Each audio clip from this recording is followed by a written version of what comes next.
Amén. Es que donde Dios está, algo tiene que fructificar. El desierto se convierte en un campo de esperanza.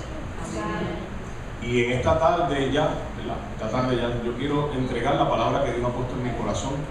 Responsablemente fui recomendado por la pastora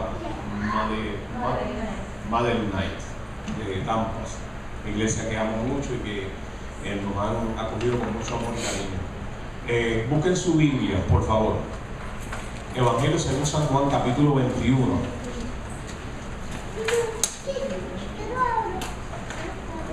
Verso 4 al verso 6, aunque vamos a estar tocando varios versos, pero quiero leer como texto clave estos versos. Juan capítulo 21, verso 4 al verso 6. Cuando lo tenga, por favor, expréseme un fuerte amén. Amén. Amén. Oiga como dice y como lee el libro de Dios. Cuando ya iba amaneciendo, se presentó Jesús en la playa.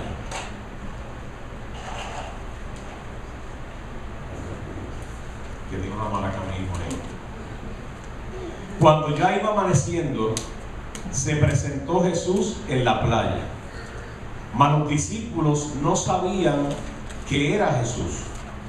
Y les dijo: hijitos, ¿tenéis algo de comer? Le respondieron: no. Él les dijo: echad la red a la derecha de la barca y hallaréis. Entonces la echaron y ya no la podían sacar por la gran cantidad de peces. Señor, tu palabra ya es bendita, pero hoy declaramos que somos buena tierra. Hay un fruto destinado a manifestarse. Hay una palabra específica en nuestro corazón. Danos ojos para ver, oídos para oír y corazón para entender. Hoy necesitamos una vez más que tú reafirmes tu palabra en nosotros. Gracias, Señor, en el nombre de Jesús. Amén. Puede sentarse, por favor. Le voy a pedir si puede mantener su Biblia abierta por algunos minutos. Hay un tema que yo quiero compartir con ustedes. La soberanía del resucitado. Mire ese tema. La soberanía del resucitado. ¿Qué significa soberanía? Soberanía no es otra cosa que la libre voluntad de Dios para Él hacer lo que quiere, como quiere, cuando quiere y a través de quien Él quiera. Las estrellas no existen en el reino de Dios. Las estrellas están en Hollywood, pero aquí nadie es estrella. Nadie es indispensable, pero sí necesitamos cumplir con nuestra asignación. Si yo no hago mi parte, Dios va a buscar a alguien que la haga. Si yo no hubiese llegado aquí por X y razón, como quiera, Dios iba a cumplir el propósito destinado para este día, para con este cuerpo. No importa lo que nosotros podamos traer como excusa o traer como una evasiva, tratar de evadir lo que Dios quiere que hagamos. Dios es férreo, es agresivo en su voluntad, a la misma vez que amable y caballeroso. Mire qué cosa más, qué paradoja o qué ironía tiene Dios. ¿Por qué la soberanía del resucitado? ¿Por qué la soberanía del resucitado? En muchas ocasiones, cuando está esta parte de lo que es la resurrección, la muerte de Cristo, ¿verdad?, se hacen mensajes prefabricados. Ya la iglesia espera por naturaleza un mensaje tradicional de resurrección. La verdad de resurrección no es tradicional. Lo que lo hace tradicional y seco es cuando queremos hacer de eso un evento religioso y no un evento de triunfo. Un evento de triunfo, que Cristo triunfó sobre todo. Entonces, ¿cuál fue la primera soberanía, el primer acto? Porque estamos en el capítulo 21 de Juan, y en este capítulo 21 Cristo hizo 3 actos de soberanía y fueron los últimos que él hizo cuando él resucitó. Lo primero es que él llega a la playa de Galilea y se encuentra con Pedro y con los discípulos, porque Pedro venía arrastrando una frustración de culpabilidades pasadas. Esa frustración de culpabilidades pasadas, todos los que estamos aquí en esta mañana hemos pasado y hemos transitado y hemos remado por ese mar. En algún momento hicimos lo que no teníamos que hacer. En algún momento caímos donde no teníamos que caer, abrimos la puerta equivocada, nos conectamos con una relación que fue tóxica, nos enredamos en algo que nos sirvió, después nos lamentamos por lo que no sucedió, lo que no se dio, lo que no produjo fruto, y eso produjo un margen de culpabilidades y de frustración que usted no se atrevía a levantar la cabeza ni delante de Dios ni de la gente correcta, porque cuando alguien está mal, dice Proverbio, huye el impío sin que nadie lo persiga. O sea, nadie lo está persiguiendo, nadie lo está señalando, pero se levanta una culpabilidad en nuestra conciencia. Y permítame decirle algo: cuando yo confieso mi pecado y me aparto, yo soy un limpiado y perdonado. Pero cuando yo restringo y yo mantengo en oculto un hábito, una conducta, un acto, y constantemente sigo caminando en eso, culpa es la manera que Dios usa para llevarme a arrepentimiento. Pero cuando yo me arrepiento y doy la espalda, y arrepentimiento no es lloro ni tampoco es simplemente compungimiento. Hay quienes se compungen pero nunca se arrepienten. Sin embargo, hay quienes nunca derramaron una lágrima pero están verdaderamente arrepentidos. Arrepentimiento es la palabra en griego metanoia, que significa dar la espalda al pecado y darle la cara a Dios. Arrepentimiento es un cambio de mente. No solamente es una estética física, no solamente es un arremillamiento de la cara. Cuanto más me arremillo, la gente va a creer que estoy arrepentido. No. Arrepentimiento es una actitud del corazón que ha entendido que no puede vivir sin Dios y que la ha embarrado en todos lados y que necesita que Dios se le intercepte en el camino para Dios hacer algo. Eso es verdadero arrepentimiento. Por eso es que para yo ver el reino y para yo entrar en el reino de Dios, la primera virtud que debemos tener es arrepentidos, porque el reino se ha acercado. O sea, el reino se hace real sobre gente que le ha dado la espalda a lo que nos sirve y la cara a Cristo. Por eso dice arrepentidos, porque el reino de los cielos se ha acercado. Entonces, dame un poquito de volumen, porque si no me voy a quedar sin voz. Yo voy a cortar bien, te lo prometo. Es que esto me apasiona y de momento me viene también todo como ¿ah? Óigame bien. La primera expresión que usa Cristo cuando ve a Pedro frustrado y cuando ve a los discípulos que están con él allí, porque Pedro, aunque estaba frustrado, era un cortoreja, maldiciente, tenía un poco de boricua. ¿Cuántos saben a Dios? Hay boricuas aquí en esta iglesia. Cortaba oreja, siempre estaba defendiendo a quien no tenía que defender. Pedro, mete tu espada en la vaina, porque si yo quiero orar a mi Padre para que me dé 12 legiones de ángeles, no necesito tus manitas para que tú hagas algo por mí, le dijo Cristo. ¿Ah? A su nombre. Llega Jesucristo a la playa donde están ellos, frustrados porque la red está vacía. ¿Cómo se llama la red? Vacía. Tiempos de carencias, redes vacías.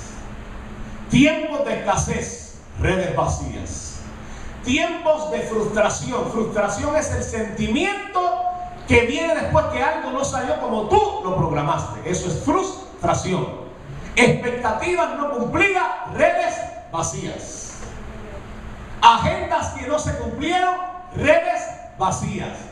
Todos hemos pasado por tiempo de redes vacías. Dígale que está a su lado, esto no es para ti, sino para el que está al lado tuyo.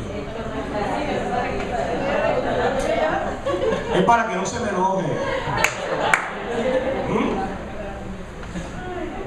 Pedro, ¿por qué Pedro vuelve a la pesca después que Cristo muere ¿por qué Pedro vuelve a la pesca si ya de allí lo sacaron? Y Cristo le dice, yo te haré pescador de hombres. Entonces lo transicionaron de peces a hombres. Pero ¿por qué él vuelve a la pesca? Si a él lo cambiaron de empleo y lo emplearon para trabajar a tiempo en lo que Dios tenía para él. ¿Pero por qué Pedro vuelve a la pesca? Pedro vuelve a la pesca porque cuando yo me frustro en el proceso donde Dios esperó algo de mí y yo no le di, yo termino en el mismo punto donde Dios me sacó. Pero voy a decir mejor para que tú disfrutes más esto. Lo sacaron de la pesca y como él decía, lo único que yo sé hacer es fallarle a Dios y pescar. Porque él me dijo que no lo negara, que yo lo iba a negar, yo le garanticé que todos se iban a escandalizar, menos este Pedro, y fui el primero que arranqué a correr, lo negué, maldije, me molesté, bajé todos los santos. ¿Y cómo él va a contar con un hombre de esta calaña si él me dijo que yo era piedra y ahora estoy actuando como Simón? Piedra significa algo inamovible, que no se mueve. Simón significa caña sacudida por el viento. Y un Simón en Israel era alguien que no tenía convicción ni identidad y que era llevado por cualquier influencia. Entonces Pedro se mira en el espejo de su vida y Pedro dice, yo no me parezco a lo que Cristo dijo que yo iba a hacer. Todos los que estamos aquí hemos pasado por ese sentimiento de culpa, ese sentimiento de impotencia. Un día de resurrección yo tengo que decirle a gente de Dios que todos hemos pasado por ese tiempo de Pedro, donde Dios te dice que eres piedra y actúas como Simón. Donde Dios te dice que vas a ser un apóstol, y cuando digo apóstol no hablo de la función, sino de la proyección que Dios tenía para Pedro.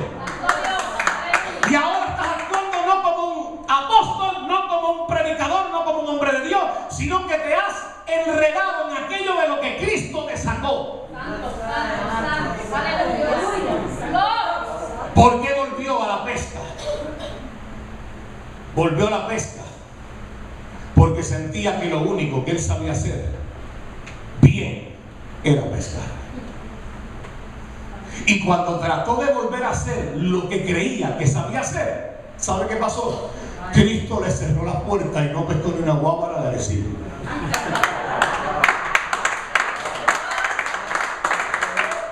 No pescó, dice que él iba a pescar, dijo voy a pescar, y dice que los demás dijeron nos vamos contigo, porque Pedro, aunque estaba mal, era tremenda influencia, era tremendo líder, fue el primer líder de la iglesia de Jerusalén. Cuando Cristo llega, y déjeme decirle, para ti el mejor momento que Cristo llegue es cuando te sientes fuerte. Pues no, Él llega en la debilidad. Para ti en tus mejores momentos de santidad, pues no, llega cuando te embarraste y estás en el corral de cerdo. Para ti en el momento que te sientes muy espiritual, pues no, llega cuando te sientes bien carnal. ¿Le estoy hablando a la gente de aquí? Yo no le voy a decir, estoy predicando la otra iglesia, estoy predicando la Nueva Vida Orlando aquí en Forsyth. Hay predicadores que para caer bien a la audiencia, si todo esto no está pasando aquí, eso pudiera estar pasando aquí. Y por eso Dios trae una palabra para reverdecer lo que quizás en la vida nuestra se nos ha secado. Oiga, pero Cristo llega en el momento cuando Pedro está sin peces, frustrado, culpable. Él mismo se autodescalificó. Yo no sirvo para este apostolado, yo no sirvo para esto. Vuelvo a los remos, vuelvo a las redes, vuelvo a los peces. Y cuando Cristo llega, la pregunta de Cristo, Pastor Ramón, es una pregunta no sarcástica. Tampoco es una pregunta como que él no sabía, porque ya él era el Señor resucitado y ya él tenía conocimiento de todo lo que pasaba. Ya no era el Cordero, porque el Cordero fue inmolado y fue muerto, pero ahora resucitó como Señor. Allí llegó no el Cordero, llegó el Señor resucitado. La palabra Señor en griego es Kyrios, que significa el que manda y se tiene que hacer. Y no da explicaciones de lo que dice. Kyrios, el Señor absoluto. Él dice y yo tengo que hacer. Sin pedirle explicaciones ni tratar de matematizar 2 más 2, porque no no me van a dar 4 en el reino de Dios. Amén. Allí llega Cristo y le dice a Pedro, la expresión que usa es una expresión de afecto. Hijitos. ¿Cómo le llamó? Hijitos. No se lo digo sarcásticamente. Lo más que necesita un culpable, un frustrado, un decepcionado, lo más que necesita alguien que la vida se le ha volteado patas arriba y no tiene norte ni claridad, no es el reproche. ¿Para qué tú decirle lo que ya sabe? ¿Para qué enseñarle lo que está de más en su mente? El siervo no se corrige con palabras porque entiende, mas no hace caso de ese proverbio. Una persona que ha fallado y que se ha enredado necesita lo que no espera: aceptación, apertura de corazón, lenguaje alineado a la misericordia. Lo primero que le dice Cristo: hijitos. ¿Cómo le llamó? Hijitos. ¿Cuál es el lugar que toma Cristo? Como Padre. Hijitos, ¿tenéis algo de comer? Primer punto que quiero tocar sobre la soberanía del resucitado. Dios es soberano. Hace lo que quiere, como quiere, cuando quiere, a través de quien Él quiera. No da explicaciones de lo que hace porque Él es perfecto. Él no se equivoca. Él es justo. Él es sabio. Él es santo. Él es perfecto. Y Él no se ve en la obligación de dar explicaciones de lo que hace. Pero ese Dios, cuando tú buscas la palabra en el griego, la palabra soberano es una palabra que no te gusta a ti ni a mí porque significa déspota. Y la palabra déspota es alguien sin misericordia, que hace lo que quiere basado en su orgullo y en su egocentrismo. Pero en el caso de Dios no se aplica así. Dios hace lo que quiere, como quiere, cuando quiere, a través de quien quiere, basado sobre la base del amor eterno. Sobre el amor eterno es que Él se basa para hacer lo que quiere. Aún los actos más que para mí son injustos, para Dios son justos, porque Él es perfecto, Él no falla, y lo que mi mente llama injusto, Dios dice: lo que no entiendes ahora, lo comprenderás después. Pero muchas veces tenemos la incapacidad de leer a Dios, y cuando digo leer es percibir a Dios, y llamamos injusto a lo que Dios dijo. No sabes cuánto beneficioso será esto, que no lo entiendo. ¿Por qué le llama hijitos? Porque le está manifestando su soberanía en amor. Y permítame decirle, quiero que entienda este pensamiento y este principio. El Dios que es soberano, que hace lo que le da la gana con nosotros y con lo nuestro, ese Dios, aunque es soberano, no maltrata, pero sí procesa. Este Dios que es soberano no abusa de sus hijos, pero sí los educa. Este Dios soberano no te destruye, pero te forma. Yo te lo voy a repetir. Yo te lo voy a repetir. Este Dios no abusa de sus hijos, pero sí los procesa. Este Dios no destruye a sus hijos, pero sí los forma. Y en la formación que Él da, Él primero me tiene que deformar lo viejo, lo que no sirve, para darme la nueva forma. A eso la Biblia le llama reforma. Es cuando Dios saca la vieja escuela mía y me adentra a la nueva. Lo que pasó con la hermana que se convirtió en el drama. No porque salió con falda y el volcán tenía el pantalón. Yo sé que esa fue la ilustración externa. Pero esa reforma, esa transición. Oiga, Dios no es un abusador. Tú te crees que tú eres el que más sufrido eres a veces en el reino de Dios. Porque Dios permitió que por una mala decisión que tomaste te quitaron la casa, te quitaron el carro. Porque por su soberanía, en el caso nuestro, Dios le dio la gana misteriosamente de llevarse 2 hijos nuestros. Se lo llevó. Pero nos enseñó que Él sigue siendo tan bueno cuando nos los dio, como tan bueno cuando se los llevó. Hubieron muchos días de lágrimas, Hubieron muchos días de confusión, hubieron muchos días de tinieblas, muchos días de depresión, hubieron muchos días que no entendimos, que de momento nos sentíamos exhibidos avergonzosamente delante de Dios.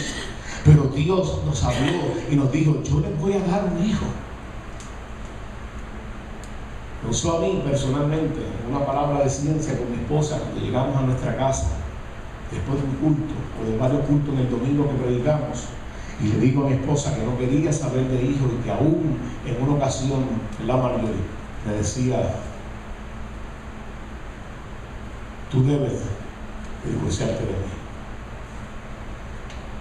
porque tú mereces tener un hijo, tú mereces ser padre, yo no soy la mujer para ti. Fue un miércoles que me dijo esas palabras, pero ya Dios había preparado nuestro corazón, porque antes que llegaran los hijos estábamos ella y yo primero, y nos teníamos que proteger mutuamente. Y ese domingo estoy abriendo la puerta de mi casa y en una palabra de ciencia le digo: Dios te va a hacer feliz, tú vas a ser madre, Dios te va a dar un hijo y será varón y será blanco. Porque el primero era trigueñito, casi prieto, y la nena era bien prietita, preciosa. Lo que no le dije fue que el instrumento iba a ser yo. Eso lo oculté proféticamente.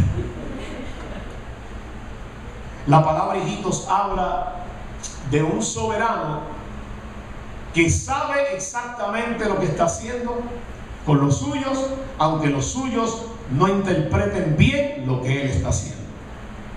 Hijitos, ¿tienen algo de comer? La palabra tenés algo de comer es como si le estuviésemos interpretando en una sana exégesis diciendo: sin mí y fuera de lo que yo he dicho que ustedes sean, ¿ustedes han tenido resultados y frutos? ¿Han podido manejarse con resultados, frutos y éxito sin estar donde yo quiero que estén y haciendo lo que yo quiero que hagan? ¿Sabe que hoy es una tardecita para que tú verifiques la red de tu barca? Si no hay peces, no le eches la culpa al diablo, no le eches la culpa a las circunstancias, tampoco le eches la culpa, ¿sabe qué? Ni tan siquiera a tu habilidad. ¿Sabe a quién le tienes que echar la culpa? A nadie. Tienes que reconocer que cuando te sales del lugar donde tienes que estar y has dejado de hacer lo que tienes que hacer, Cristo siempre te va a permitir que tu red se quede vacía. ¿Sabe por qué? Porque te va a enseñar una nueva estrategia de cómo hacer las cosas. Porque quizás te has vuelto tan independiente, o nos hemos vuelto tan independientes porque ya nos sentimos expertos en la materia. Ya sabemos orar, sabemos atar, sabemos reprender, conocemos Biblia, sabemos predicar, sabemos enseñar, sabemos aconsejar, mentorear, ayudar a otros, discipular a otros, y nos sentimos sumamente preparados en la área, nos sentimos autoridad en esa área. Pues allí es donde Cristo nos va a llevar, nos va a dejar las redes vacías, porque nos va a enseñar a hacer su obra de una forma diferente a como nosotros estamos acostumbrados a hacerla. De una forma diferente. Note que en el verso 5 Jesús le dice: hijitos, ¿tienen algo de comer? Le respondieron: no tenemos que comer. Él les dijo: echen la red a la derecha de la barca y hallaréis. Acá hay dos cosas: echar a la red a la derecha y encontrar. La primera es una nueva manera de hacerlo. La segunda es una garantía de que va a tener resultados. Porque la primera le dice: echen la red a la derecha. ¿De dónde viene esta expresión? De la historia, del contexto. Porque el judío, por naturaleza, el pescador judío, a diferencia del pescador de occidente de acá, el judío tiene un respeto por el lado derecho. Porque la derecha para el judío representa fuerza, representa espiritualidad, representa diestra, que es poder, representa lo santo, lo sagrado, lo que es derecho, lo que es recto. Por tanto, no liga una cosa con la otra y trata de no usar la derecha, porque la derecha para el judío es un lugar santificado, es un lugar serio. Ahora Cristo rompe el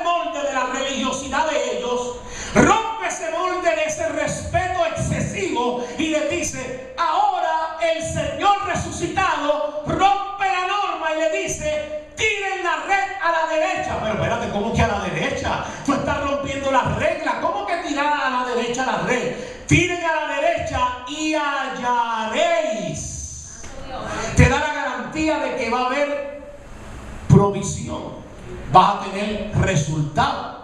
Yo tengo que decirle algo práctico sobre esto. Número 1. Nos acostumbramos a que todo lo que nos dé resultado lo seguimos haciendo. Eso es bueno hasta que la voluntad de Dios se te intercepta. Porque aún teniendo los supuestos resultados que tú y yo estamos acostumbrados, lo que para ti es un fruto, para Dios es un esfuerzo anímico y almático nuestro. O sea, algo de nuestra fuerza.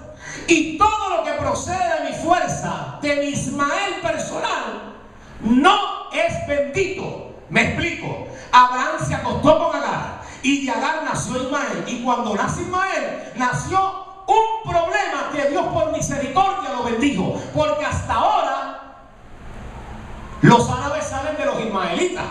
Los ismaelitas son los terroristas. Y usted conoce la historia de los terroristas. Y entonces Dios le dice a Abraham: por causa tuya él será bendito. ¿Por causa de quién? De Abraham. Pero en el diseño original Dios no diseñó que era Ismael primero. Dios diseñó que era Isaac. Ismael significa Dios escucha, pero Isaac significa Dios hace alegrar, Dios hace reír. Entonces hay veces que tú estás pariendo en tu vida Ismaeles que para ti son y que fruto a nivel espiritual, y son problemas anticipados que tú te estás buscando cuando tú te conectas sobre lo que no es de Dios, cuando tú estás viviendo de una forma diferente a lo que Dios te diseñó. Tú estás pariendo Ismaeles que te van a traer problemas. Tú hoy no quieres escuchar esto. Tú querías escuchar que yo te dijera que Cristo resucitó de los muertos. Pero ¿de qué vale que yo te diga que Cristo resucitó de los muertos y tú sigas pariendo Ismaeles y problemas y conflictos que no te llevan al propósito de Dios?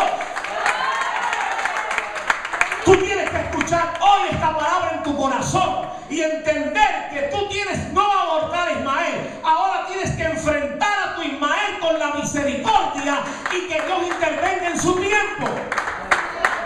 Aleluya. Mejor vamos a parir a Isaac. Isaac me toma tiempo. Isaac me deja ser viejo. Isaac me deja casi sin fuerza, pero Isaac me hace crecer en carácter. Isaac me hace crecer en dependencia. Isaac me hace creerle a Dios hasta lo último, en esperanza contra esperanza. Aleluya. Que nazca Isaac y que Dios tenga misericordia de Ismael. ¿Cuántos adoran al Dios maravilloso? Aleluya. Allí estaba. Tiren la red a la derecha. La derecha no se parece a lo que estamos acostumbrados. Tiren la red a la derecha. Pero esto es lo que nosotros hemos aprendido. Tiren la red a la derecha. Tirar la red a la derecha habla de hacer algo diferente que nunca hemos hecho. Tirar la red a la derecha significa, oiga, demencia. Está comprobado que la demencia es cuando alguien, sabiendo que va a tener los mismos resultados, sigue haciendo las mismas cosas. En la iglesia de Cristo hay mucho loco. Amén. Dije en la iglesia de Cristo. Hay mucha gente. Hay mucha gente. Ahora aquí están callados. Hay mucha gente. Hay mucha gente. Ah, bajito, ¿verdad? Hay mucha gente. Esta gente como que está un poquito más avivada. Oiga, si la demencia es comparado con alguien que, sabiendo que va a tener los mismos resultados, sigue haciendo las mismas cosas, hay que aprender a tirar la red a la derecha. La misma voluntad que usaste para la izquierda es la misma que tienes que ejercitar para la derecha. De la forma como estoy criando a mi hijo es al lado de la izquierda, pues voy a utilizar la bendición y los principios que están en la derecha. Amén. Si en la izquierda hay abuso, en la derecha hay disciplina, y la disciplina produce carácter, pues yo me voy a la derecha. si de la forma que yo estoy exponiendo y el consejo de Dios a la gente que está bajo mi cuidado, ya sea un pastor, un predicador, un maestro de escuela bíblica, quien sea, un sacerdote del hogar, que todo varón aquí casado con hijo debe ser sacerdote de su hogar, de la forma que estoy exponiendo la verdad, de la forma que la estoy manifestando, es por la izquierda, ¿cuál es el resultado que tengo? Malinterpretación, no se ve a Cristo en mi vida, yo tengo que tirarla a la derecha, porque Cristo debe ser glorificado a través del sacerdocio de los hombres de Dios que estamos aquí. De la forma que me estoy relacionando con mi esposa, de la forma que me estoy relacionando con los hermanos de la iglesia, es por la izquierda. ¿Cuál es el fruto que he tenido? Si el fruto que he tenido no es el fruto que Dios quiere, yo tengo que cambiar el lado y decir, es por la derecha, es el lado derecho. Cristo establece un rompimiento de conducta, un rompimiento de costumbre. Hay veces que los cultos empezarán de una forma, pero ¿qué tal si Dios ese día quiere empezarlo por la derecha? Y en vez de cantar comenzamos a ministrarle a la gente. Y en vez de adorar a Dios como litúrgicamente se hace para preparar ambiente, Dios revuelca nuestras litúrgicas personales y Dios hace lo que quiere, como quiere, cuando quiere. Porque decimos que Dios es Dios hasta que Dios altera el programa que tenemos. Decimos que Dios es Dios hasta que Dios me cambia la forma. Decimos que Dios es Dios hasta que Dios rompe lo viejo mío y digo, me quedé bruto con lo nuevo. Pues déjame que te enseñe. Déjame que te enseñe, le dice el Señor. Aleluya. Yo no estoy hablando de un Dios desordenado. No. La primera ley celestial del reino es el orden. Dios creó los cielos y la tierra estaba desordenada y vacía, y dijo Dios. En el desorden Dios empezó a reordenar. No estoy hablando de un Dios de desorden, ni que respeta autoridad, ni un Dios que es un anárquico. Un anárquico es que hace lo que quiere sin ley, sin restricción. No, Dios es ley para sí mismo. Tú y yo no lo gobernamos, pero Él se gobierna por Él mismo. Hay tres cosas que obligan a Dios a ser el Dios que Él dijo que iba a ser: su santidad, su justicia y su sabiduría. Esas tres cosas lo obligan a ser Dios. Su santidad lo hace santo, su justicia lo hace justo y su sabiduría lo hace único en su manera de hacer las cosas. Y a esas tres cosas son las verjas de Dios, donde Él se sujeta para hacer todo lo que Él hace. Nunca te llevará algo más allá de su santidad. Si eres santo, lo que hace es santo. Si eres justo, lo que hace es justo. Si eres sabio, Él se manejará con sabiduría. Esas son las tres virtudes donde Dios está encerrado en su divinidad y en su deidad. Aleluya. Él no se sobrepasa a esa verja, esos límites que Él mismo se ha puesto. Por eso de hecho dice, Él ha puesto límites de su habitación. Él mismo se puso límites. Y Él se gobierna a sí mismo. Qué cosa más terrible.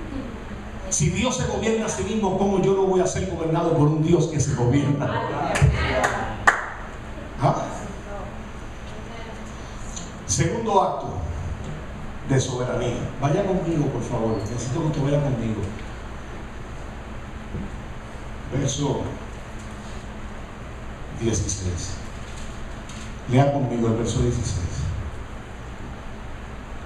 Este primer acto de soberanía fue un acto de provisión. ¿Un acto de qué? Provisión. Provisión. La palabra provisión significa que Dios ve antes que la necesidad. Viene de la palabra providencia.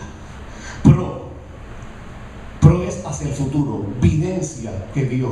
Antes que llegara mi necesidad, ya Dios vio la provisión. Providencia. Dios vio la provisión antes que llegara mi necesidad. Mi necesidad me impresionó, pero a Dios no le impresionó porque ya Dios vio suplida mi necesidad. Él es providente. Él da provisión. Él da provisión. Este primer acto soberano fue un acto de provisión. Dios proveyó, porque cuando ellos tiraron la red, dice el verso 17, el verso 6, dice, entonces, lea conmigo el verso 6, entonces la echaron, ¿a qué lado? A la derecha. Y ya no la podían sacar por la gran cantidad de ¿qué? Si no la podían sacar por la gran cantidad de peces, es que si no podían sacarla, es que las fuerzas que ellos tenían no podían con la abundancia que Dios había metido en esa red. ¿Está gastando el mensaje? Cuando tú la tiras por la izquierda, tú la sacas y metes y sacas, porque esa es tu provisión. Pero cuando es la provisión de Dios, tú no puedes manejarla con tus fuerzas. Tú no la puedes sacar con tus fuerzas. Tú no la puedes sacar con tu fuerza. Porque alguien dijo, Dios es abundante, extravagante y siempre hace. Carlos Spurgeon, el príncipe de los predicadores. Dios es abundante, extravagante y siempre hace. Pues un Dios así, tú no puedes manejarlo de Dios con tu mano. Tú necesitas fuerzas. Tú necesitas apoyo. Tú necesitas sabiduría de otro. Cuando Dios te llena la red, tú no te sientes el papá de Tarzán, el llanero solitario. Cuando Dios te llena la red, tú necesitas consejo sabio. Necesitas gente que te enseñe mayordomía, administrar los recursos, habilidades y dones que Dios te está dando. Por eso es que diga conmigo, mis manos no pueden manejar solo la abundancia de Dios. Dale gracias que está a tu lado y dile gracias por estar conmigo. Por eso somos un cuerpo. Gracias por estar conmigo. Gracias por estar conmigo. Por eso somos un cuerpo. Porque como Dios te dio un lente diferente al mío, tu lente refresca la visión gastada mía. Porque mi visión se gasta mientras que la tuya está renovada. La manera como tú ves una circunstancia me puede dar a mí la claridad y me saca la miopía espiritual que yo tenga para yo poder ver lo que Dios quiere que yo vea, pero Dios puso a ti para darme claridad, que es glorioso. Y hay que tener la suficiente humildad y sencillez para recibir el consejo santo. Repítalo conmigo, yo no lo sé todo. ¿Sabe qué? Y créalo, usted y yo no lo sabemos todo. No solo lo repita por una liturgia que todos estamos haciendo. Usted no lo sabe todo. De hecho, la Biblia exalta al necio de una forma que no ha habido un libro que exalte al necio como Dios lo exalta. No estoy hablando del sabio, estoy hablando del necio. Cuando los necios callan, son contados entre los sabios. Dios le llama a un necio sabio si aprende a callar con prudencia.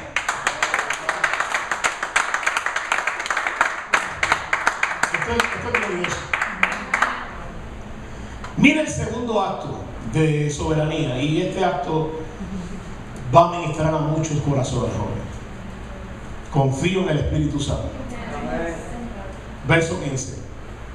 Cuando hubieron comido, Jesús les dijo, este fue el primer desayuno de resurrección.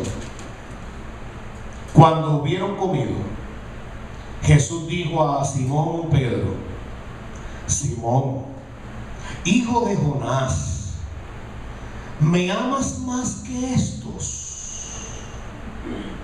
¿Qué le respondió? Sí, Señor, tú sabes que te amo.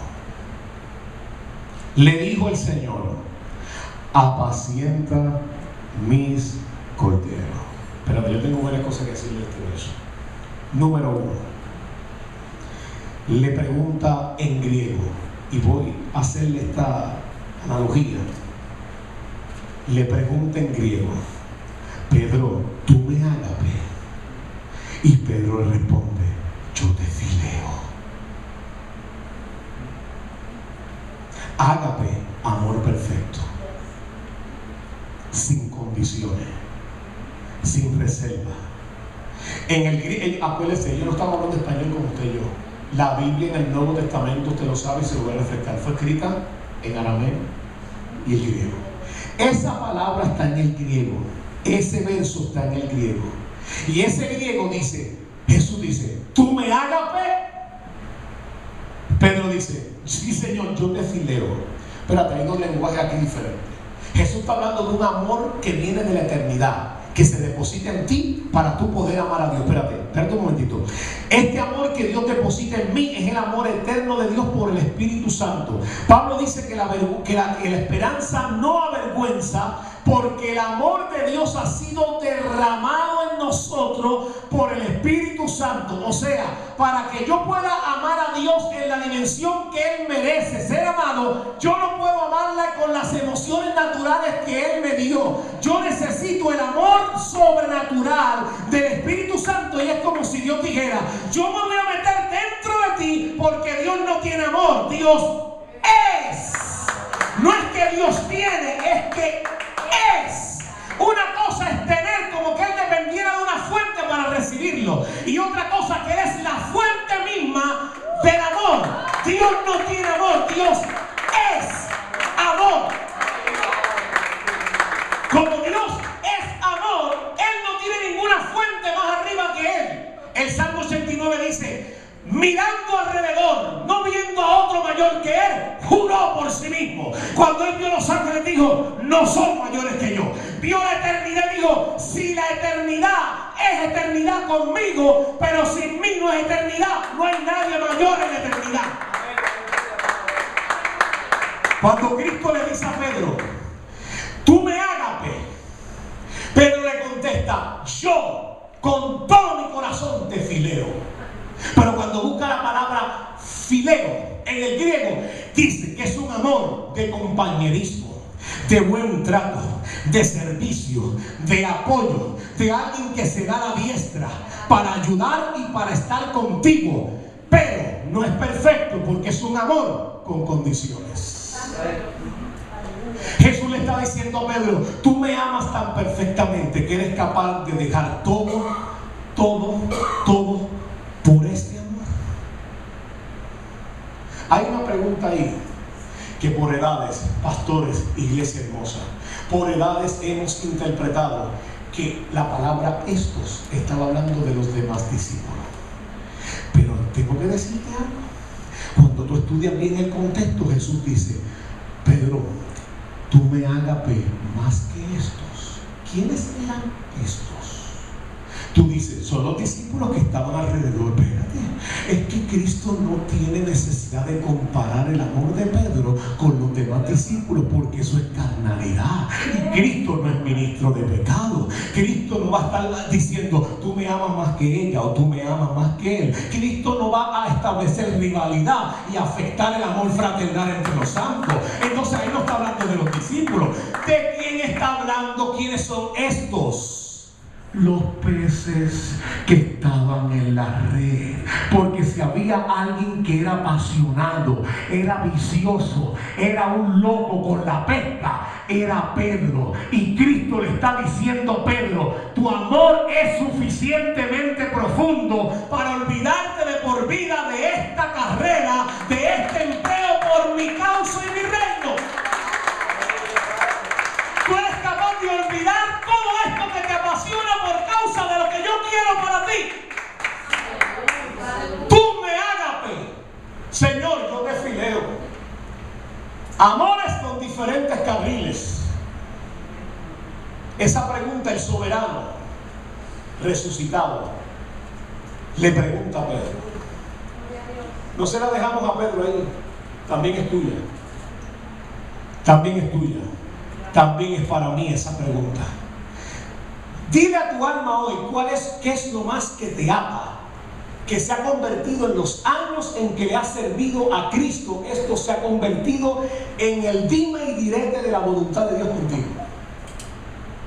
Se llama orgullo, se llama tu personalidad, tu propia imagen, se llama tu vida intelectual, se llama tus aspiraciones personales. Aún el ministerio sería mis peces que yo no quiero soltar, porque yo puedo decir que amo el ministerio, pero la pregunta es: yo amo con ágape al Señor del ministerio. Diferente. Si Dios te dejara de decir, si Dios te dijera: deja de adorarme públicamente y escóndete y adórame en secreto, ¿tendrías la misma pasión de hacerlo cuando nadie te ve? Si Dios me dijera: deja de predicar porque esos son tus peces, deja de enseñar Biblia porque eso es lo que corre por mis venas. En el caso mío, esto me apasiona. Dios me dice a mí, deja todo eso. Tú me ágape, más que eso, de ser expuesto, de recibir el halago de una iglesia, de recibir las puertas que yo te abro, de los diferentes lugares que yo te llevo a predicar. Tú me amas más que esto. ¿Qué es lo más que te apasiona? Saber que vas a predicar o de quién vas a predicar. Es la pregunta que confronta el corazón y te dice, tú me ágape, porque yo no quiero tu fileo, yo quiero tu ágape. Pregúntate hoy en tu corazón para con Dios. Señala sin ningún tipo de misericordia contigo mismo cuáles son los peces de tus redes que te atan a no ser el Pedro que Dios dijo que tú ibas a ser. Note que no era la esposa de Pedro su problema, tampoco su suegra, porque Cristo hasta se la sanó de fiebre, está registrado en el Evangelio.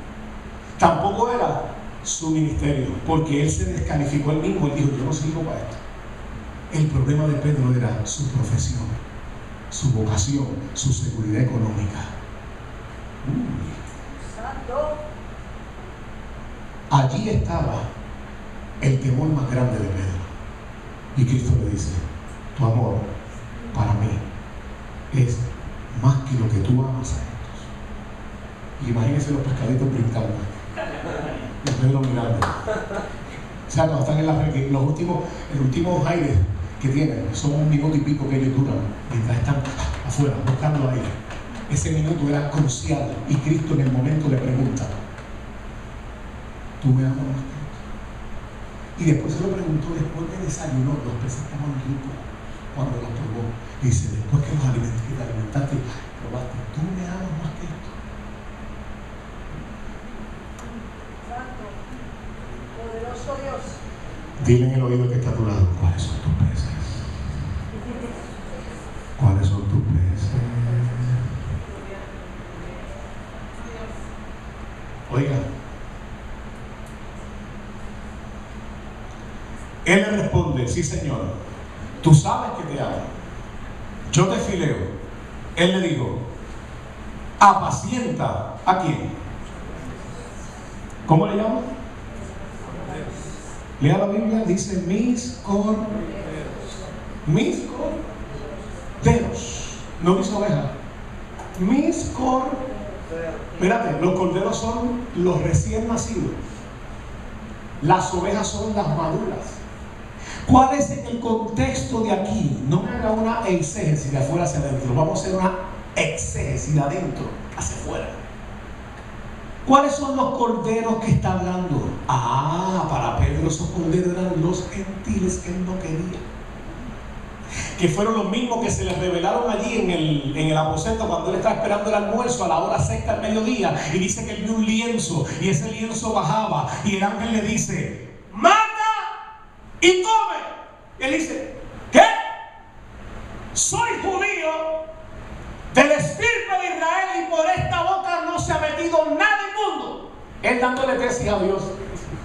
Qué atrevido. Así somos cuando somos religiosos, enseñando la teología a Dios. Y Dios le dice, no llames como inmundo lo que yo he limpiado. Pero la pregunta es, lo que Pedro estaba viendo en el lienzo, dice que el lienzo venía del cielo. Lo que viene del cielo es limpio, no es inmundo. ¿Y qué eran aquellos cuadrúpedos y aquellas aves que él decía, yo no puedo comerme eso? Porque acuérdense que Dios lo estaba preparando para el evento de la casa de Cornelio. Y en la casa de Cornelio se convirtieron 5,000 gentiles que Pedro no quería saber de ellos. Y para Dios modelar tu corazón y alinearlo a lo que Él quiere, antes de exponerte en el escenario para que no hagas el ridículo, ni yo tampoco, Él te tiene que hacer comer lo nuevo. Él te tiene que hacer comer la revelación. ¿Qué significa en la Biblia la palabra comer? No es esto. La palabra comer en la Biblia espiritual significa alinearse, acomodarse, abrazarlo de Dios. Es como que lo estás saboreando, porque antes de que él le predicara con entusiasmo y con gracia a los gentiles, él tenía que ver a esa gente no como gentiles perrillos, ni como gentiles menospreciados. Él tenía que verlo como gente que estaba destinada para esta gracia y para esta salvación. Aleluya. Por esa razón es que Jesús, la voz le dice: mata y come. Y Pedro empieza a resistirse a eso. Empieza a resistirse a eso. Aleluya. Luego le hace la segunda pregunta y le dice a Pedro en el 16: vaya conmigo. Volvió a decirle la segunda vez: Simón. ¿Cómo lo llamó? Simón. Le está diciendo caña sacudida, porque Simón significa caña sacudida. Y usted dice: Cristo lo estaba proyectando hacia el pasado. ¡No! Le estaba revelando cómo él estaba en ese entonces, porque los nombres de los judíos siempre sus significados revelaban la condición o el destino de la persona que llevaba el nombre. Por eso aquella señora, cuando tuvo un mal parto, dijo: te llamarás Jabes, porque dolor eres y dolor será. Jabes significa dolor. Y el chamaquito vivió con esa maldición hasta que un día invocó a Dios y dijo: me cansé de este nombre, me cansé de esta historia, me cansé de este pedigrí. No puedo cambiar las 5 letras de mi nombre, pero voy a cambiar el efecto que ha tenido en mi vida. Invocó el nombre de Dios: ensancha mi territorio, que tu mano esté conmigo y tu bendición que me guarde. Y Dios le otorgó lo que pidió. Ahora le dice Simón, caña sacudida, ¿me amas? ¿Quién le respondió? ¿Simón o Pedro? El texto dice que fue Pedro le responde: Señor, tú sabes que te fileo, te amo. Jesús le dice: ¿pastorea a quién? Ahora no son los corderos, ahora dice: pastorea a mis ovejas. Ahí está hablando de los discípulos y los judíos. El primer pastor de la iglesia de Jerusalén fue Pedro.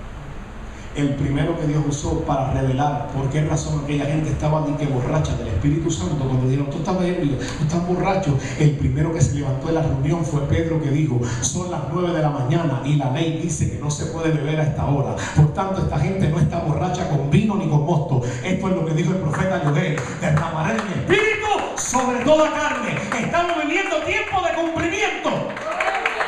Y el primero que pastoreó a esa gente en Pentecostés fue Pedrito. Aleluya. El cortoreja, el maldiciente, el que niega, el que se abochornaba de Cristo. Ten cuidado con los Pedros que se han caído en el camino. No siempre quedarán postrados, no siempre serán una vergüenza. Ay, yo te tengo que decir que yo sé cuando Dios restaura un Pedro, cuando Dios restaura un pueblo, cuando Dios restaura un Pedro, es una potencia y es una bomba de Dios.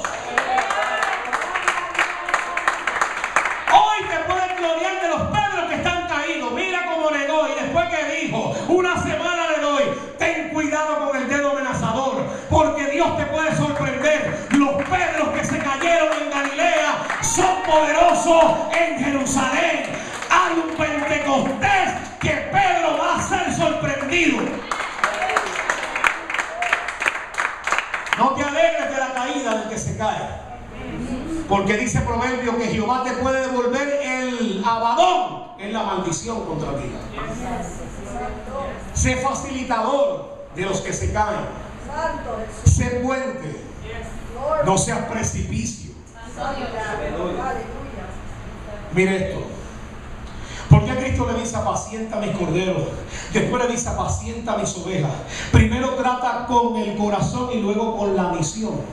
Primero le dice: tú me amas, porque Cristo quería reorientar el corazón de Pedro. ¿De qué vale, Pedro, que hables al mundo de mí, pero tú no me ames a mí? Entonces Cristo estaba entrelazando su corazón con la misión. Estaba tratando de reenfocar el corazón de Pedro diciendo: si vas a ser efectivo en mi reino, tienes que conocer al rey, tienes que amar al rey y después extiendes el reino. Hay quienes extienden el reino pero no se relacionan ni aman al rey. No aman al rey. Y a Cristo le interesa más ser rey que ser promovido como reino. Él le gusta estar sentado en el trono del corazón para luego que la boca hable de lo que hay en el corazón. De la abundancia del corazón habla la boca. Si yo tengo a Cristo como rey, esta boca lo va a hablar, esta boca lo va a expresar, esta boca lo va a anunciar, esta boca va a ser un vocero. Pero ¿de qué vale que yo hable de un reino sin conocer al rey? Por ahí se está haciendo una modalidad: reino para aquí, reino para allá, reino arriba, reino abajo, janda arriba y janda abajo, y reino, y no me conocen al rey. Vamos a conocer al rey y después vamos a hablar del reino. ¿Qué problema con el reinitis y el apostolitis?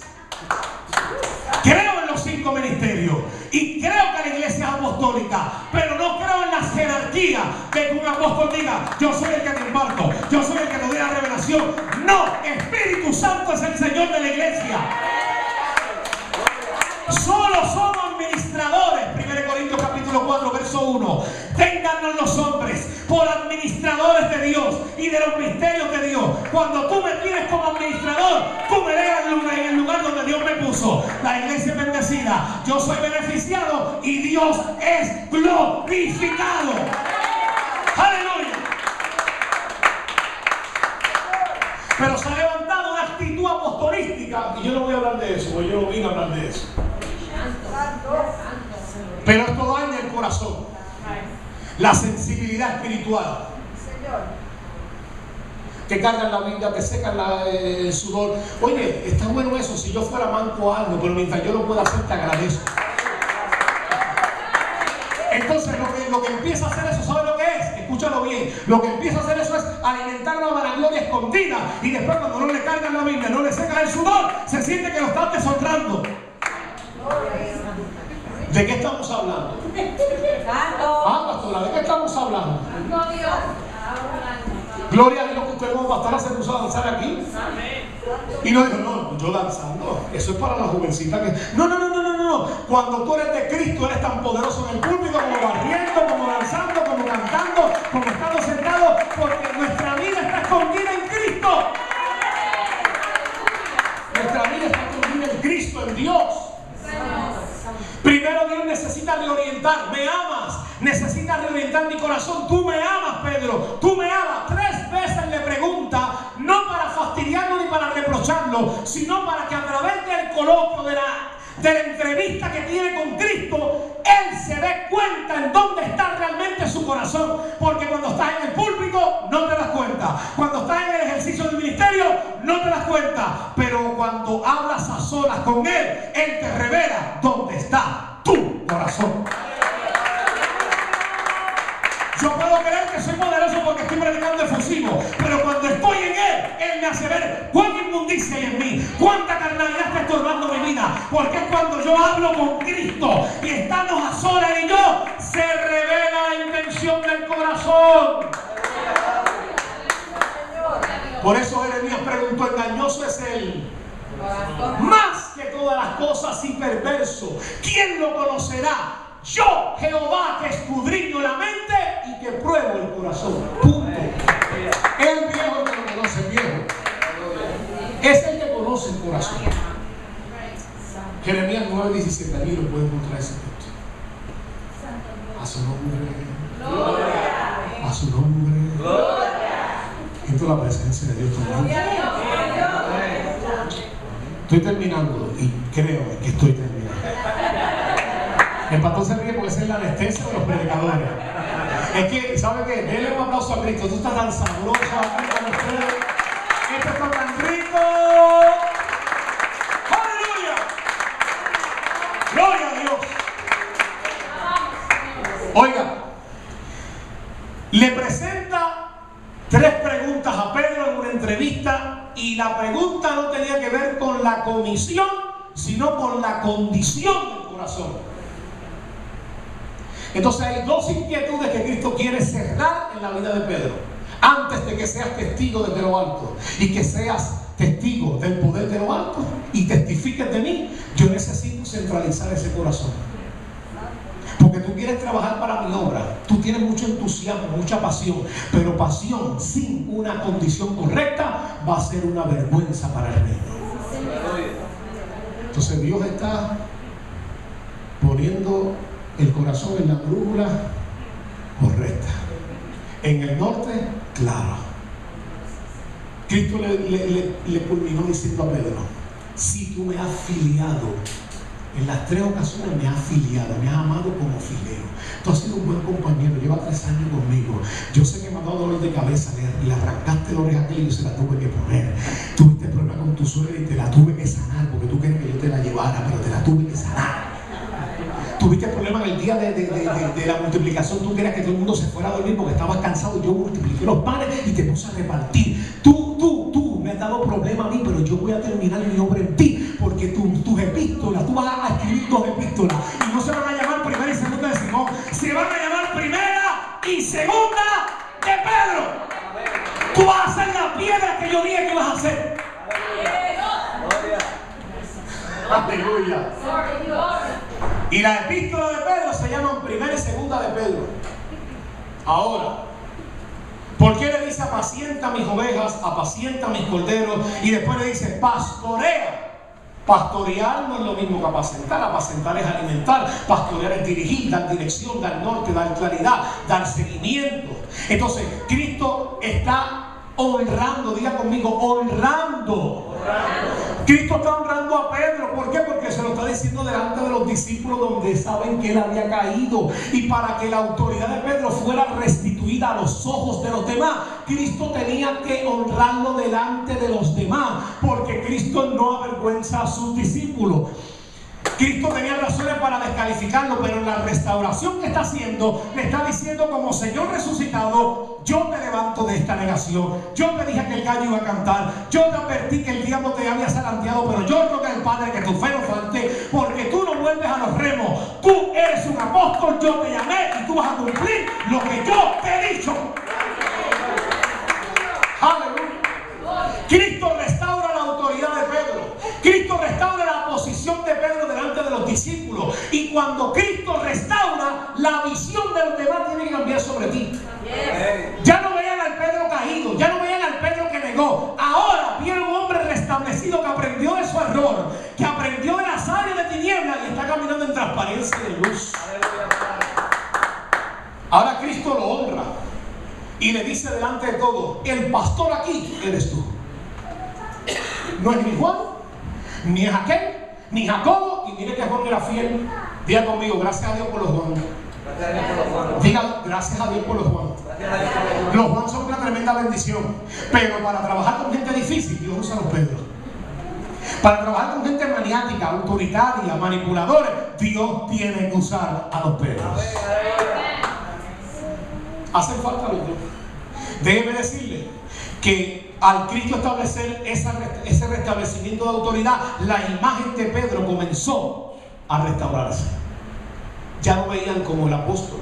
El primero que se paró en Pentecostés, Pedro.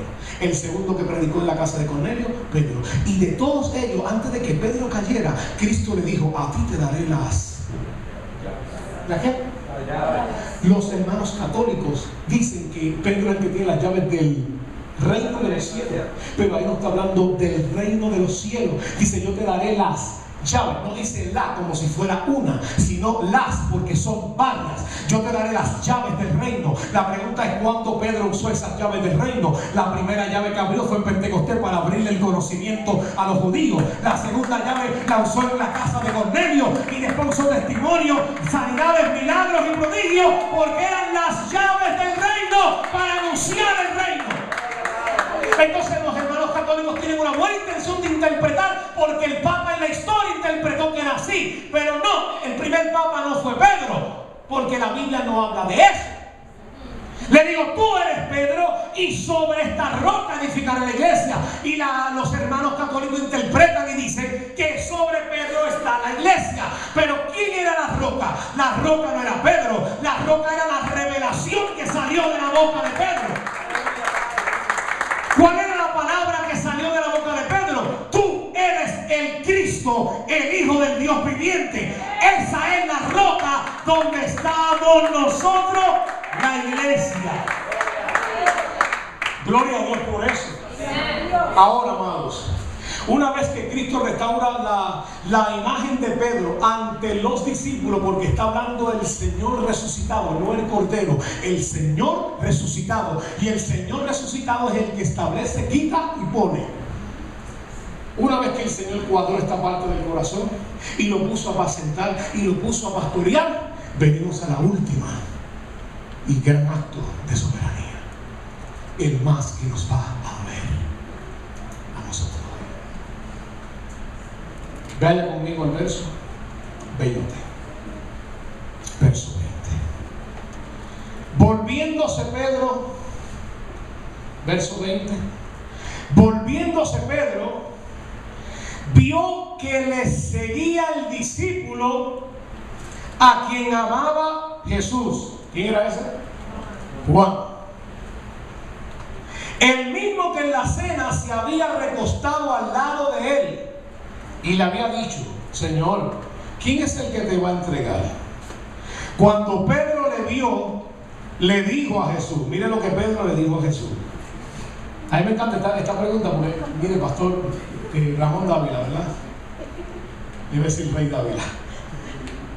Esta pregunta se oye como bien puertorriqueña, bien de Cataño. Yo soy de allí, por lo menos me crié allí. ¿Hay alguien de Cataño? Okay. Se oye como que bien despectiva.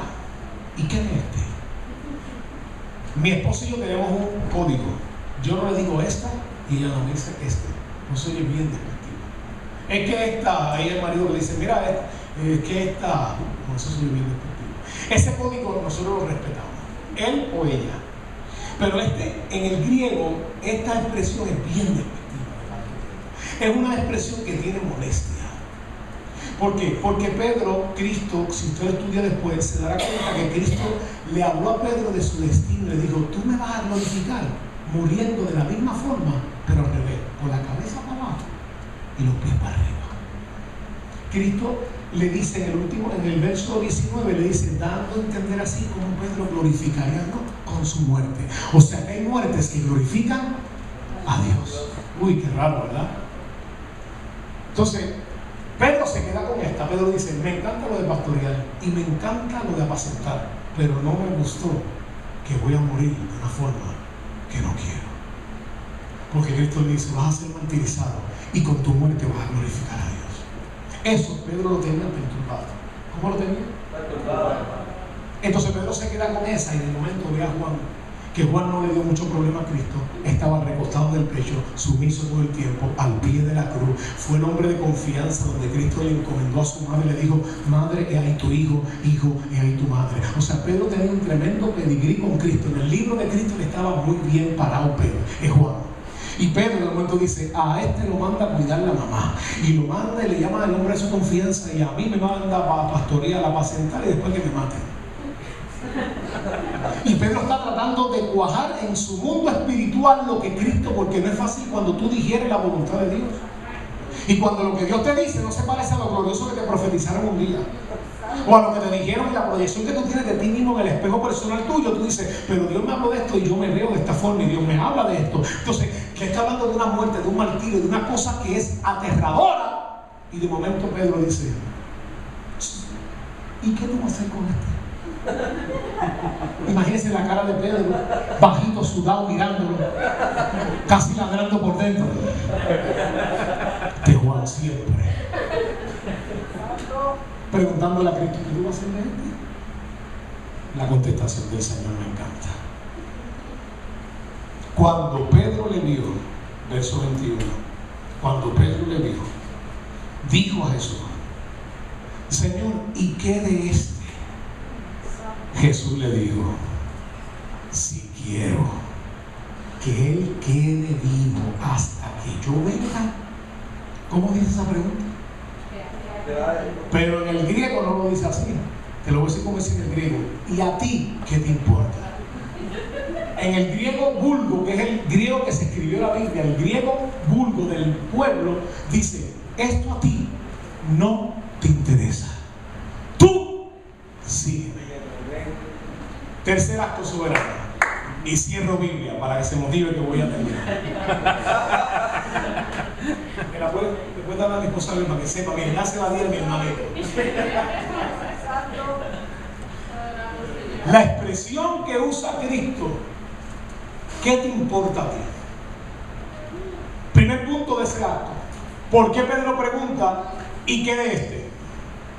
Porque cuando yo no tengo clara la voluntad de Dios para mí y hay un punto de su voluntad que yo no quiero aceptar, abrazar y entender, trato de desviar mi atención hacia eso y de tratar de desviarle la atención a Dios para que lo mismo que me dijo a mí se lo dé a otro, porque yo siento que su demanda para mí es tan grande de que yo paciente, de que yo pastoree y de que yo haga su obra y que me maten por su causa. Eso es tan grande que yo quiero llevarme conmigo enredado a otro que esté con eso. Cuando yo no estoy claro de la voluntad de Dios, me inmiscuyo en el trato de Dios con otro. Pedro estaba tratando de meterse a ver: y Juan, que es tan fiel, diferente a mí que he sido una nota discordante. Y Juan, que es tan pasivo, diferente a mí que soy reactivo. Y Juan, que es tan espiritual, diferente a mí que soy carnal y práctico.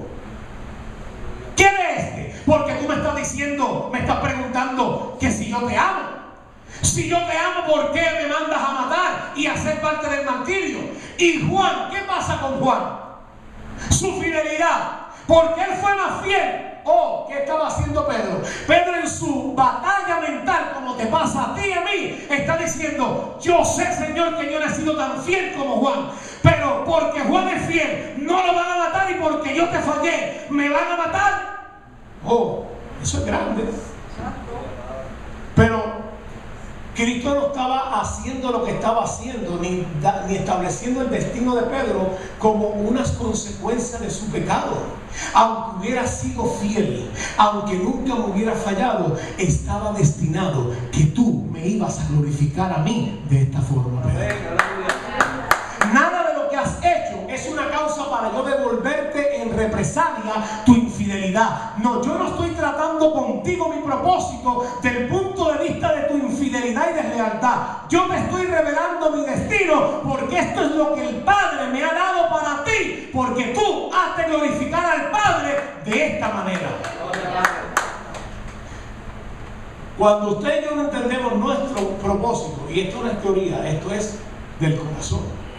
Cuando usted y yo todavía no hemos cuadrado nuestro destino, no sabemos hacia dónde vamos, y estamos riñendo con puntos de la voluntad de Dios, que decimos: esto me gusta, pero esta es la parte que me tiene mal con Dios. Esto es lo que no entiendo con Dios. Esto es lo que yo no puedo asimilar. Desde ese punto empezamos a decir: ¿y qué de ella? ¿Y qué de ella? Y nos volvemos caciques e indios. Yo siempre te he servido. ¿Pero qué de esta? ¿Qué de aquella? Y empezamos a comparar fidelidades con deslealtades, integridad con pecados, espiritualidades con carnalidades. Y Dios no se está agarrando ni de mi espiritualidad ni de mi carnalidad. Él está partiendo desde lo que Él proyectó desde antes de la fundación del mundo para mí. Desde ahí Él está proyectando lo que Él está haciendo con él. Jesús le dice a él: si yo quiero. ¿Cómo le dijo? Si yo quiero. Tú le debes un minuto más. Si yo quiero. Si yo quiero. Ese yo quiero es voluntad, soberanía. Si yo quiero. Si yo quiero. Oye, eso soy autoritario. Si yo quiero. Porque bastantes veces Cristo le toleró a Pedro malas crianzas. Ahora le habla el resucitado, no el cordero, no el maestro, el resucitado, el autoritario de Dios. Y le dice, lo miró a la cara y le dice: Pedro, si yo quiero que Juan viva hasta que yo venga, no importa que viva 500 años, si yo quiero que él viva, a ti no te importa eso. Cristo le habló con carácter y autoridad a Pedro, porque Pedro necesitaba que lo ubicaran. ¿Qué Pedro necesitaba? Que lo ubicaran. ¿Cómo puedes hacer mi obra pendiente a lo que yo voy a hacer con otro? Enfócate tú en lo que yo estoy haciendo contigo. Trabaja los issues que tienes que arreglar conmigo. Síguete las áreas que tienes que seguir. Digiere y entiende mi libro contigo. Y olvídate de lo que yo voy a hacer con Juan. La pregunta que tenemos es, para concluir, ¿Pedro habrá entendido eso? Sí. Dos evidencias. Hechos capítulo 3, verso 1 comienza diciendo: Pedro y Juan subían juntos. ¿Cómo subían? No regateando ni mirándose con imagen de sospecha. Ni tampoco dijeron, ¿quién va a orar por el enfermo? Porque el que tengo donde sanidad soy yo. Tú, Juan, tú lo que eres escribiendo Apocalipsis, Revelación, eres un duro, pero la sanidad la tengo yo. Ellos no se pusieron con esa, porque si Pedro y Juan se ponen con esa, el cojo se queda cojo. Pero cuando Pedro y Juan caminan en el Espíritu unidos y respetan las medidas de gracia y los dones, el cojo tiene que saltar. Dios tiene que sanar lo que está cojo en el camino. Cuando Pedro y Juan se conectan sin envidias ni competencias, Dios tiene que glorificarse en la iglesia. Gloria a Dios por los Pedro y gloria a Dios por los Juan. Juan que siga escribiendo revelación y Pedro que siga predicando, invadiendo y ganando almas para Cristo. Pedro y Juan subían juntos. Y la palabra juntos, voy acá abajo. La palabra juntos significa conectado con un fuerte nudo. ¿Conectado con qué? Con un fuerte nudo. Apriétame, papá, está muy débil. Ahí está. Conectado con un fuerte nudo. Como que nada. Párese, por favor, señorita. Y trate de jalar a ese muchacho para allá. Con toda la fuerza y la belleza que usted tiene. Usted no va a poder. Por más que entonces eso es lo que está pasando. Cuando la iglesia está unida, por más que vengan cosas a seducir, un ejemplo, por más que vengan cosas a malinterpretar y a sacar la unidad del cuerpo, Pedro y Juan siguen juntos. Hay que seguir. Hay que seguir. Juntos no es igualdad. Juntos es que hay cosas, son más las cosas que me unen a ti que las que me separan. Y vamos a preservar lo que nos une, lo que nos desune, ni hablar de eso. Segunda evidencia que hace que Pedro entendió el asunto de que si Juan se queda hasta que yo venga, ¿qué me importa a mí? Primera y segunda de Pedro están escritas en el propio nombre que Cristo le cambió a Pedro. Evidencia celestial. Segundo, Pedro habla en su epístola más de amor y de unidad que en cualquier otra lado de los evangelios, y es uno de los que dice: finalmente sed compasivos los unos por los otros. ¿Quién lo dijo? La palabra compasivo no es hacer esto. Ay, el bendito puertorriqueño. Ay. Se escribe como si fuera, pero no significa en la Biblia eso. Compasivo significa tratar de entender la situación de otro y respetar espacios. En el griego es eso. No entiendo lo que estás pasando, pero oraré por ti y respeto tu trato contigo. Por eso que Cristo le dijo: si yo quiero que Juan se quede conmigo, eso no te importa. Y Pedro lo aprendió. Dile que está a tu lado: respeto tu espacio, pero voy a enfocarme en lo que Dios va a hacer conmigo. Dile al que está a tu lado: no te metas más en mi trato. Yo voy a dar un revolú aquí de bendición. Deja que Dios trabaje conmigo. Él está tratando conmigo. Él está tratando con nosotros. Si yo quiero, de ahí parte mi tema. Si yo quiero, eso habla de soberanía, de voluntad, de autoridad, de hacer lo que me da la gana. Pedro, si yo quiero que él viva 500 años y a ti te van a matar a los 25, ¿qué te importa? importa a ti. Póngase de pie. Aleluya. Gracias, Señor.